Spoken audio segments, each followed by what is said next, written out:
So I'm Lori Wimmer. I am the owner and fractional CHRO for Simplified HR. Okay. So we are a fractional HR business. Okay. And tell me how you serve your clients. So we partner with small business owners to provide them with HR support. Okay. Many times the clients that we work with are not quite in a position to budget a full-time HR team or a full-time HR manager, somebody of that sense. And so we come in and be able to provide them with the support that they need with building out employee handbooks, employee policies, hiring, all the things that they need to have done at a fraction of the cost. Yeah. And I'm just now starting to learn about fractional executives. Describe to me what that is and how it's beneficial for businesses. So fractional executives, again, are really primarily for businesses that don't have the resources, either financially or just the time capacity to be able to hire someone in as an executive in a certain conversation. A certain position for their business. So some sort of executive role. So many times businesses that truly need that support will look to fractional support help so that they don't have that added expense of or trying to find somebody in a profession that they're not really familiar with. Right. For example, if I were hiring somebody in a marketing management role, I'm not very, knowledgeable of marketing. So for me, even knowing what I would need to hire would be difficult. So hiring somebody in a fractional role will be able to be more of a strategic support for the business as well. Okay. And how did you get into this? Oh my goodness. So 18 years of HR is really how that started. Okay. So I started in actually a recruiting firm that was, it was a very small business in the Midwest, and we expanded quite drastically over 18 years. So we started about a $4 million business and then expanded up into almost $1 billion business. But after 18 years in that specific role, and COVID hit, right? I think COVID happened. That's really all I have to say. COVID happened. So COVID happened, and it really changed my passion for what I wanted to do long term. So I had all of this experience and knowledge, and I felt like that there was a gap with a lot of businesses. They would outsource for hiring, but they still missed the onboarding piece, or they would outsource for benefits or somebody to consult with them, but they still had to take the time to implement in their business. Okay. And that gap was really what I recognized and I felt is a massive need. There's such a great audience for small business owners out there to acquire, to be able to purchase this type of program. Right. And so that's really why I decided to go into this business. Yeah. What do you find most rewarding about what you do? When I see my clients succeed. So I have had so many success stories from my clients that just, when I hear them, it really just gives me chill bumps. It actually just really empowers me to push forward even when days are really hard. Sure. Because some days are tougher than others, right? Some days are great. Some days are definitely difficult. But for example, I have a client that just recently had a member of her team exit on her very randomly and just unexpectedly. So she was really left with a lot of responsibility on her plate and a lot of need for hiring, a lot of need for just strategic support and knowing what the next step should be. And I was able to jump in and help her identify, okay, this is the next step. These are the positions we probably need to fill immediately. Actually find those people for her, do the onboarding. So you're doing the recruiting. Doing everything. Too. Yeah. So we are truly taking a massive amount of work off of our clients' plates. Right. And with that being said, that was probably 4 months ago when that happened. And the entire business has changed. So she, at one point, felt like she didn't want to walk into the business. Like she just felt so stressed out. The culture wasn't great. And now that she has a new team in place and she's had an opportunity to really step back, and we started with a clean slate, it's night and day difference. She's happy. The team is happy. We have people that really are working for the business versus just working for a paycheck. Right. Yeah. So that's what drives me. Yeah. And that's hard to find these days, people that are willing to put their full self in and not just be there from 9 to 5 for a paycheck, right? Actually be invested in the business. I think many times people they kind of cloud the judgment when it comes from a work-life balance perspective. So for example, they think, well, if I come in and I work my 9 to 5 and then after that I'm just done, and that's completely fine. But you still need to have that dedication to the business and the business owner. And I think, many times that it does happen, and even in the onboarding or screening process, we don't share that level of commitment that we want from our team. And it doesn't mean working 12-hour shifts. It means when you're there for 8-hour shifts that you really are thinking of the business. Right. And you're thinking of the values and the mission of the business versus just there to do your job and then leave. Right. Yeah. Take me back a little bit about, I know you said you were working for a company and decided to go out on your own, but what kind of got you into HR to begin with? Was this something you kind of knew you wanted to do in college, or what was the path? It did. Actually, it was a position that I just kind of fell into, to be honest with you, in my early 20s. So I started in more of a business development and sales roles. So that was kind of, my direction I wanted to go into was more business development, just being able to have a lot of independence, a lot of freedom, and a lot of opportunity to make income with no limits. Right. And I joined the firm that I was with for 18 years in their sales capacity. And after about 6 months of working with them, I quickly found that I was really drawn to employment law. I loved working with people, helping them find jobs. I enjoyed working with my clients.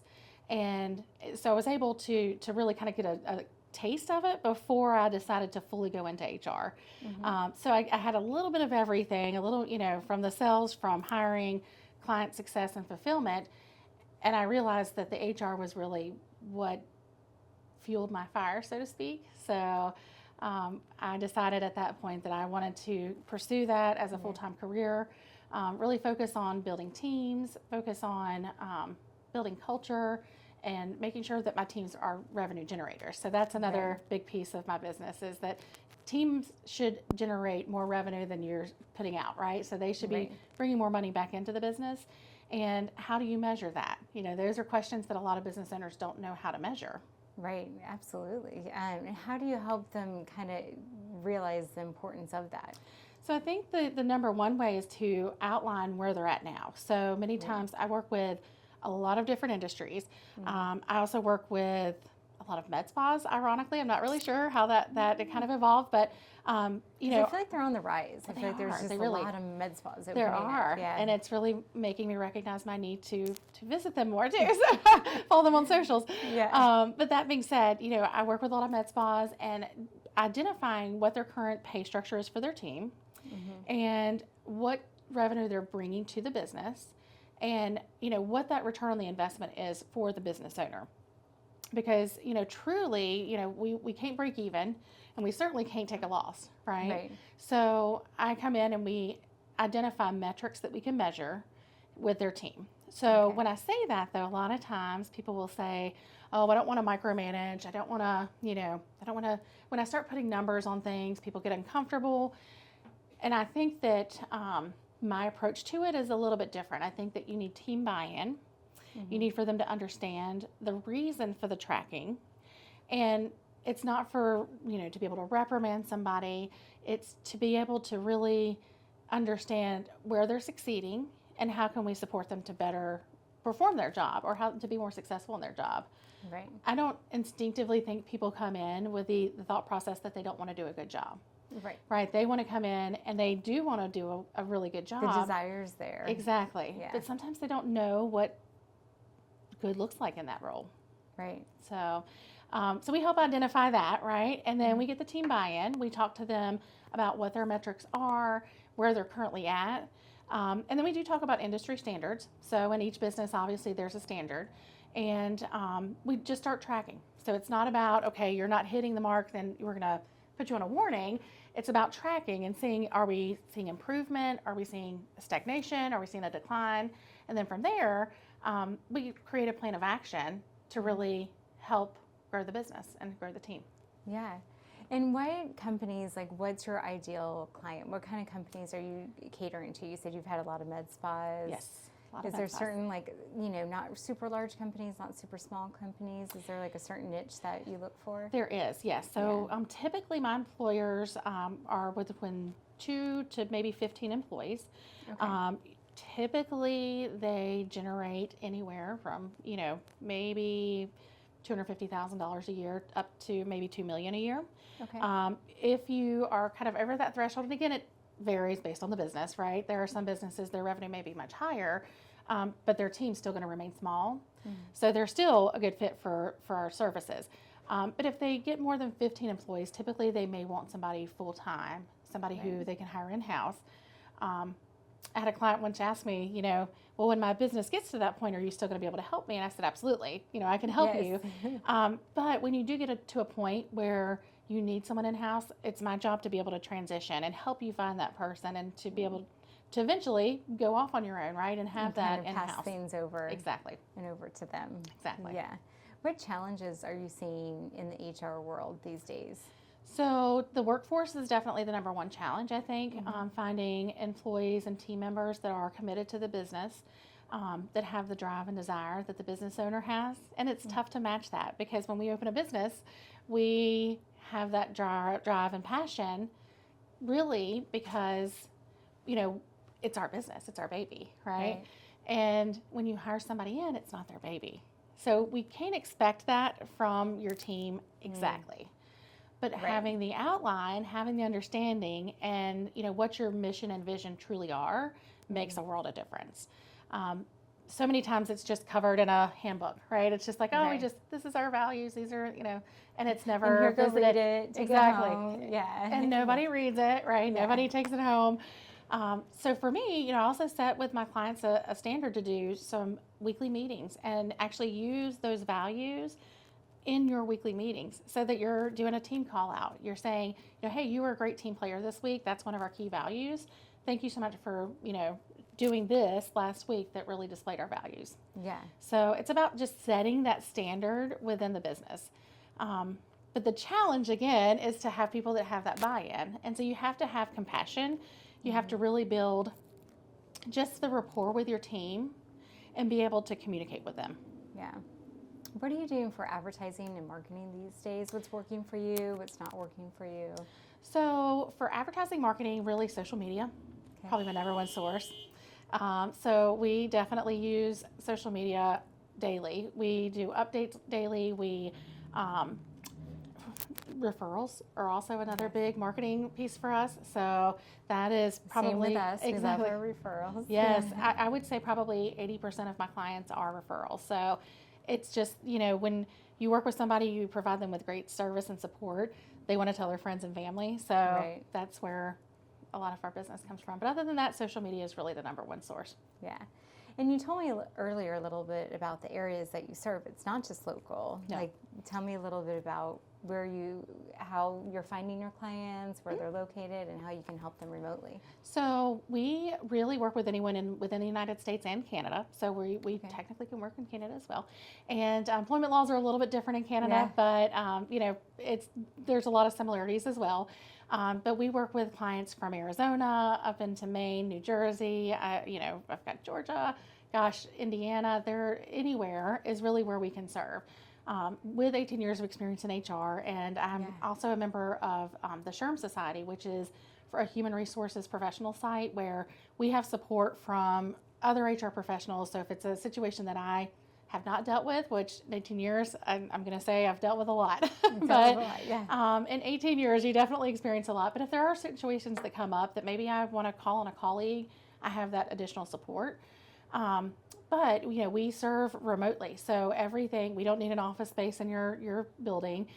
We don't need equipment. We don't need any of those things. Really what we need is just a little bit of your time to be able to identify what your goals are.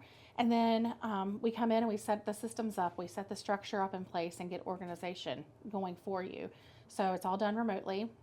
Even our orientations with the team members are done remote. Yeah. So it's great that you can service so many people in that aspect. Yeah.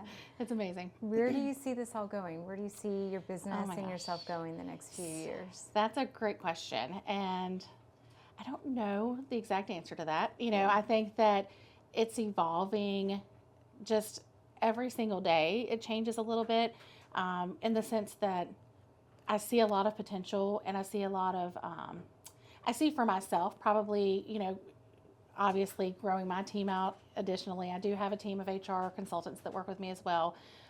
to support my clients as we continue to grow, but probably just to continue my building of my business.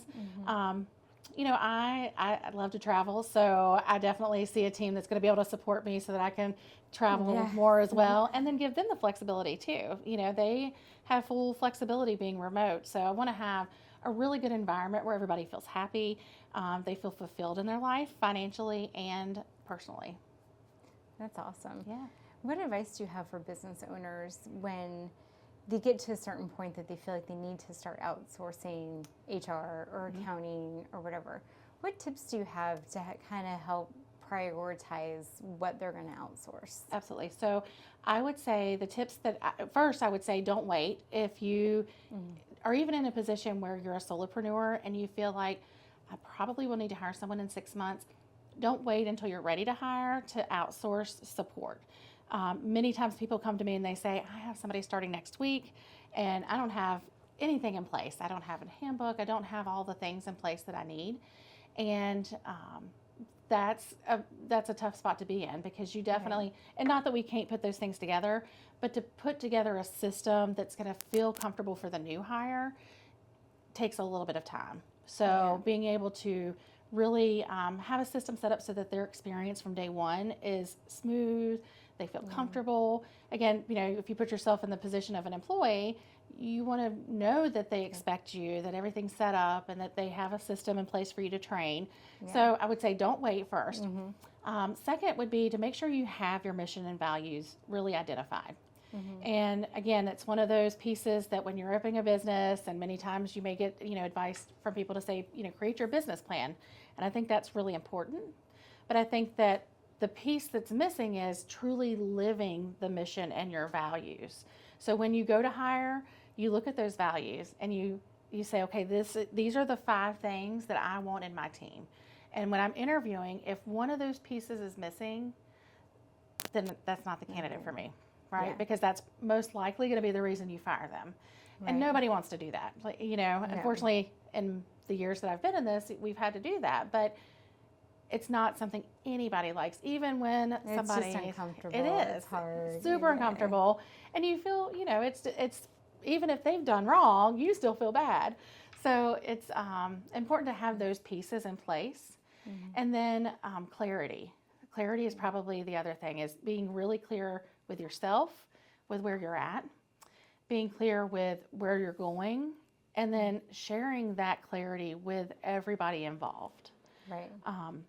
Organization and communication, those are things that sometimes get put aside when you're busy building your business, because you need to generate revenue. That's the goal. Get money in the door, right? Yes, absolutely. How important do you feel like the onboarding process is to employee retention? Oh, absolutely. It's very, very important. I think that it sets the stage for the experience in general. Being able to just identify what are the first steps that they're going to learn in the job. What does the organizational chart even look like? These are things that they need to know coming in, versus showing up on the first day and there's 5 faces that they have no idea who they are, right? Maybe a computer that's not set up for them. There's just so many things. And all these systems they're not used to. Yes. So it's, the orientation and the onboarding gives you an opportunity to introduce those things and pieces, and it's like putting those puzzle pieces together. So, for example, when I do my orientation, I may say, these are the programs you're going to use. I'll show them the programs that they use. And then from there, the first day, they'll say, oh, I recognize that program. I remember, Lori showed me this. Or, they'll know lunch is at noon or lunch is at 1:30. And, this is the owner of the business and this is the director of operations. And I recognize that face. Yeah, and bringing it all together. Exactly. Yeah. Exactly. As we kind of wrap up here, are there any words of advice you'd like to leave us with, or maybe just a life mantra that you live by? Oh my gosh. Well, I kind of shared it a little bit, but I say clarity is kindness. That's probably my number one thing that I share with all of my clients. I have not heard that before. Really? It is so true. It is very, very accurate in every piece of your life, I think, that being clear with people, and it's difficult because I'm an empath. So for me, I relate. I'm like, oh my gosh, I don't want to hurt somebody's feelings. I'm very cautious about what I say to people. And I learned that many, many years ago, that if I'm not transparent and I'm not upfront and I don't share with them, that it's not only affecting me, but it's actually being unkind to them. Right. So that's my piece of advice. Otherwise I say, again, don't wait. Like that's the biggest thing is we procrastinate and we know things need to happen. Just don't wait till the last minute. Ask for help. As an entrepreneur, we like to just take it all on our own shoulders. And I think that it is, it's a necessity for some time frame, but there comes a point where the wait's too much and you have to call out for help. Yes, and knowing when to do that. Exactly. And usually if you need it, you've probably already waited a little too Exactly. long. Exactly. A little too long, but not too late. Not too late. Yep. Well, thank you for being here today, Lori. Absolutely. Thank you for sharing your story with us. I'd love to hear it. You're very welcome.